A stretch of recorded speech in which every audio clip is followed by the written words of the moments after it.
ಅಂತಾರಾಷ್ಟ್ರೀಯ ಪ್ರಜಾಪ್ರಭುತ್ವ ದಿನಾಚರಣೆ ಅಂಗವಾಗಿ ಆಯೋಜಿಸಿದ್ದ ಐತಿಹಾಸಿಕ ಮಾನವ ಸರಪಳಿಗೆ ಸಿಎಂ ಸಿದ್ದರಾಮಯ್ಯ ವಿಧಾನಸೌಧದ ಮುಂಭಾಗ ಚಾಲನೆ ನೀಡಿದರು. ನಮ್ಮ ಸಹಜೀವಿಗಳನ್ನ ಭಾರತದ ಸಂವಿಧಾನ ಪ್ರಸ್ತಾವನೆ ಭಾರತದ ಜನಗಳಾದ ನಾವು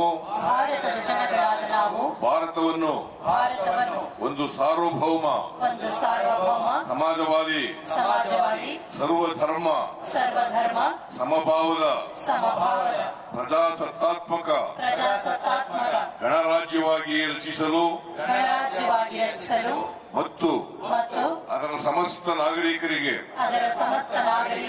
ಸಾಮಾಜಿಕ ಆರ್ಥಿಕ ಮತ್ತು ರಾಜಕೀಯ ನ್ಯಾಯ ವಿಚಾರ ಅಭಿವ್ಯಕ್ತಿ ವಿಶ್ವಾಸ ಧರ್ಮಶ್ರದ್ಧೆ ಮತ್ತು ಉಪಾಸನಾ ಸ್ವಾತಂತ್ರ್ಯ ಸ್ಥಾನಮಾನ ಹಾಗೂ ಅವಕಾಶ ಸಮಾನತೆ ದೊರೆಯುವಂತೆ ಮಾಡಲು ಮತ್ತು ವ್ಯಕ್ತಿ ಗೌರವವನ್ನು ರಾಷ್ಟ್ರದ ಏಕತೆಯನ್ನು ಹಾಗೂ ಅಖಂಡತೆಯನ್ನು ಸುನಿಶ್ಚಿತಗೊಳಿಸಿ ಅವರಲ್ಲಿ ಭ್ರಾತೃಭಾವನೆಯನ್ನು ವೃದ್ಧಿಗೊಳಿಸಲು ಶ್ರದ್ಧಾಪೂರ್ವಕ ಸಂಕಲ್ಪ ಮಾಡಿದವರಾಗಿ ನಮ್ಮ ಸಂವಿಧಾನ ಸಭೆಯಲ್ಲಿ 1949ನೇ ಇಸವಿ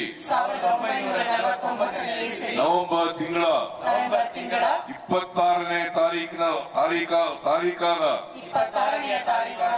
ಈ ದಿವಸ ಈ ಮೂಲಕ ಈ ಸಂವಿಧಾನವನ್ನು ಅಂಗೀಕರಿಸಿ ಅಧಿನಿಯಮಿಸಿ ಅರ್ಪಿಸಿಕೊಂಡಿದ್ದೇವೆ. ಬಹಳ ಅರ್ಥಪೂರ್ಣವಾದ ಕಾರ್ಯಕ್ರಮ ಇದು. ಸಾಮರಸ್ಯ ಮೂಡಿಸುವಂಥ ಕಾರ್ಯಕ್ರಮ. ವಿಶ್ವಸಂಸ್ಥೆಯಲ್ಲಿ ಅಂಗೀಕರಿಸಿದಂಥ ದಿನ ಇದು. ಸೆಪ್ಟೆಂಬರ್ 15 ಪ್ರಪಂಚಾದ್ಯಂತ ಎಲ್ಲ ಕಡೆ ಮಾನವ ಸರಪಳಿ ಮಾಡೋದ್ರ ಮೂಲಕ ಈ ದೇಶದ ಪ್ರಪಂಚದ ಎಲ್ಲರೂ ಸಮಾನರು, ಎಲ್ಲರಿಗೂ ಪ್ರಜಾಪ್ರಭುತ್ವದಲ್ಲಿ ಅಧಿಕಾರ ಸಿಗಲಿ, ಸಮಾನ ಸಿಗಲಿ, ಯಾರಿಗೂ ಕೂಡ ಮೇಲೆಲ್ಲ ಕೀಳೆಲ್ಲ ಅನ್ನೊಂದು ಸಮಾನತೆ ತೋರಿಸೋದೇ ಈ ಅಂತಾರಾಷ್ಟ್ರೀಯ ಪ್ರಜಾಪ್ರಭುತ್ವ ದಿನ. ಇಂಥ ಒಂದು ಕಾರ್ಯಕ್ರಮವನ್ನು ಸರ್ಕಾರ ರಾಷ್ಟ್ರ ಮಟ್ಟದಲ್ಲಿ ರಾಜ್ಯ ಮಟ್ಟದಲ್ಲಿ ಹೆಚ್ಚಿನ ರೀತಿ ಮಾಡ್ತಾ ಇರೋದ್ರಿಂದ ಬಹಳ ಶ್ಲಾಘನೀಯ. ಇಂಥ ಕಾರ್ಯಕ್ರಮಗಳ ಜೊತೆಗೆ ಜನಗಳು ಹೆಚ್ಚು ರೀತಿ ಪಾರ್ಟಿಸಿಪೇಟ್ ಮಾಡಿ ಈ ಸರ್ಕಾರನ ಜೊತೆಗೆ ಭಾಗಿಯಾಗಬೇಕಂತ ಸಂದರ್ಭದಲ್ಲಿ ನಾನು ಕೂಡ ವಿನಂತಿ ಮಾಡ್ಕೊಳ್ತಾ ಇದ್ದೀನಿ. ಇದು ಕೇವಲ ಒಂದು ಪಕ್ಷ ಅಲ್ಲ, ಇದು ಈ ದೇಶದ ಎಲ್ಲ ನಾಗರಿಕರ ಪ್ರತಿಯೊಬ್ಬರ ಕರ್ತವ್ಯ ಕೂಡ. ಮಾನವ ಸರಪಳಿ ಮಾಡೋದ್ರ ಮೂಲಕ ಇವತ್ತು ದೇಶದಲ್ಲಿ ಒಂದು ಒಳ್ಳೆಯ ಸಂದೇಶ ನೀಡ್ತಾ ಇದೆ. ಈಗಾಗಲೇ ನಿಮಗೆಲ್ಲ ಗೊತ್ತಿರಬೇಕು, ದೇಶದಲ್ಲಿ ಎಲ್ಲ ರೀತಿಯ ಜಾತಿ ವ್ಯವಸ್ಥೆ ತಾಂಡಾಡ್ತಾ ಇದೆ.